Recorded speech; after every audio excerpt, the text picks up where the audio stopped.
Welcome back to my YouTube channel. ഇന്ന് നമ്മളൊരു chocolate കേക്കിൻ്റെ റെസിപ്പി ആയിട്ടാണ് വന്നിരിക്കുന്നത്. സമയമൊന്നും കളയണ്ട, നമുക്ക് പെട്ടെന്ന് തന്നെ റെസിപ്പിയിലേക്ക് പോകാം. ഏറ്റവും നല്ല കേക്ക് ഏതാണെന്ന് എന്നോട് ചോദിച്ചാൽ ഞാൻ ചോക്ലേറ്റ് കേക്കേ പറയുള്ളൂ. ഞങ്ങൾക്ക് എല്ലാവർക്കും അത്ര ഇഷ്ടമാണ് ചോക്ലേറ്റ് കേക്ക്. അപ്പോൾ നമ്മുടെ റെസിപ്പിയിലേക്ക് പോകാം. ഡ്രൈ ഇൻഗ്രീഡിയൻസ് ഞാൻ ഓൾറെഡി സേവ് ചെയ്ത് വെച്ചിട്ടുണ്ട്.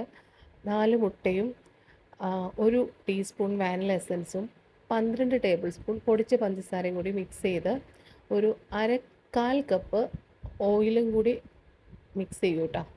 ഓയിൽ ഒഴിച്ചിട്ട് നമ്മൾ അധികം ഒന്നും ബീറ്റ് ചെയ്യുന്നില്ല.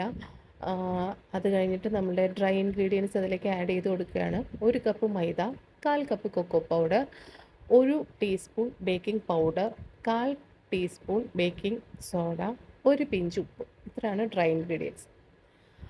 അതെല്ലാം മിക്സ് ചെയ്ത് നമുക്കൊരു റൗണ്ട് ടിന്നിലേക്ക് ആക്കിയിട്ട് ഓവനിലേക്ക് വെക്കുകയാണ്.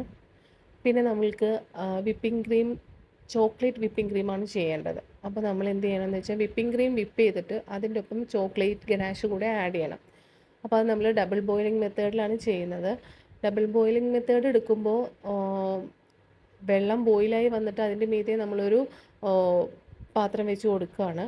അപ്പോൾ വെള്ളത്തിന് ജസ്റ്റ് ഇങ്ങനെ ബോയിൽ ചെയ്തുകൊണ്ടിരിക്കേണ്ട, ഒന്നില്ലെങ്കിൽ കുറച്ച് വയ്ക്കുക അല്ലെങ്കിൽ ഓഫ് ചെയ്യുക. അപ്പോൾ ഒരു 3 ടേബിൾ സ്പൂൺ വിപ്പിംഗ് ക്രീമിലേക്ക് നമ്മളൊരു 1/4 കപ്പ് ചോക്ലേറ്റ് പീസസ്, ഡാർക്ക് കോമ്പൗണ്ടിൻ്റെ പീസസാണ് ആഡ് ചെയ്ത് കൊടുക്കുന്നത്. അത് മിക്സ് ചെയ്ത് മെൽറ്റായി വന്നു കഴിഞ്ഞ് ഒന്ന് ആറിക്കഴിയുമ്പോൾ നമ്മുടെ വിപ്പിംഗ് ക്രീമിൻ്റെ ഒപ്പം ആഡ് ചെയ്ത് കൊടുത്ത് നന്നായിട്ട് മിക്സ് ചെയ്യുക. അപ്പോൾ ചോക്ലേറ്റ് വിപ്പിംഗ് ക്രീം റെഡിയാവും. എന്നിട്ട് ഈ വിപ്പിംഗ് ക്രീം വല്ലാണ്ട് ബീറ്റ് ചെയ്യരുത് കേട്ടോ. കാരണം ഈ ചോക്ലേറ്റും കൂടി അതിൻ്റെ ഒപ്പം ചേരുമ്പോൾ അതൊന്ന് എന്താ പറയുക, തിക്കാവും. അപ്പോൾ നമ്മൾ സാധാരണ ചെയ്യുന്നതിനേക്കാളും കുറച്ച് വിപ്പ് ചെയ്തിട്ട് ഈ ചോക്ലേറ്റും കൂടി ആഡ് ചെയ്തിട്ട് ഒന്നും കൂടി വിപ്പ് ചെയ്താൽ കറക്റ്റ് കൺസിസ്റ്റൻസിയിൽ കിട്ടും.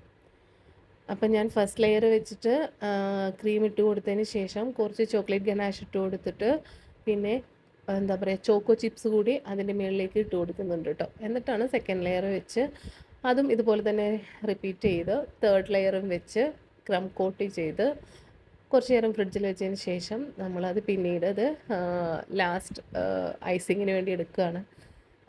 ഞാനൊരു കാര്യം പറഞ്ഞാൽ ഫസ്റ്റ് ടൈം ഉണ്ടാക്കുന്നവർക്ക്, ബിഗിനേഴ്സിന് പറ്റിയൊരു കേക്കാണ്. കാരണം നമ്മൾ ഇതിൻ്റെ മീതേക്ക് ചോക്ലേറ്റ് ഗനാഷ് ഒഴിക്കുന്നുണ്ട്. അപ്പം ഭയങ്കരമായിട്ടൊരു ഷാർപ്പ് എഡ്ജൊന്നും ചെയ്തില്ലെങ്കിലും, കാരണം നമ്മളുടെ കേക്കിന് മീതേക്കിന് നമ്മൾ ഗനാഷും കൂടി ഒഴിക്കുമ്പോൾ അത്ര ഫിനിഷിങ് അല്ലെങ്കിലും നമുക്കൊരു ലുക്ക് ഉണ്ടാവും കേക്കിന്.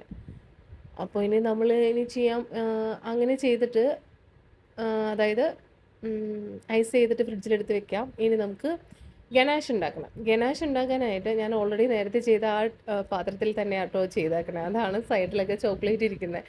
അപ്പോൾ നമ്മൾ അമുലിൻ്റെ വിപ്പിംഗ് ക്രീമില്ലേ, അമുലിൻ്റെ 250 ml ഉണ്ടാവും, അതെടുക്കുക. അതിലേക്ക് 250 ഗ്രാം തന്നെ നമ്മുടെ ഡാർക്ക് കോമ്പൗണ്ട് കട്ട് ചെയ്തത് ഇട്ട് കൊടുക്കുക, പീസാക്കിയത്. ഗ്രേറ്റ് ചെയ്തോ എങ്ങനെ വേണമെങ്കിലും പെട്ടെന്ന് വെൽറ്റ് ആയിക്കോളും. എന്നിട്ട് അതിലേക്ക് ഒരു 2 ടേബിൾ സ്പൂൺ ബട്ടർ കൂടി ചേർത്ത് കൊടുക്കുക.